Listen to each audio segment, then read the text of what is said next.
भक्ती आयुर्वेदा चॅनलवर आपल्या सर्वांचं स्वागत। आज घेऊन आलो आहे एक गोड उपाय। चमत्कारिक असणारा हा उपाय आहे आपल्या स्वयंपाकघरातील एक वस्तू, ते म्हणजे तीळ। सांधेदुखीवर तिळासारखं अमृतमय औषध नाही। जेवणानंतर एक चमचा तीळ खात चला। ज्यांना साखर नाही अर्थात डायबिटीस नाही किंवा ज्यांना असं वाटतं की आपल्याला डायबिटीस होऊ नये, साखर होऊ नये, त्यांनी त्या तिळाच्या जोडीला थोडासा गुळाचा खडा खा, अर्थात एक चमचा गुळाची पावडर घ्या। निश्चितच हा उपाय अमृतासमान आहे।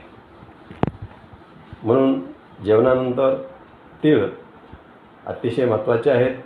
तसंच आपल्याला गुळही महत्त्वाचा आहे, कारण गुळामध्ये अनेक प्रकारचे फॉस्फरस, लोह इत्यादी गुण आहेत। आणि तिळाचं तर काय सांगावं, तीळ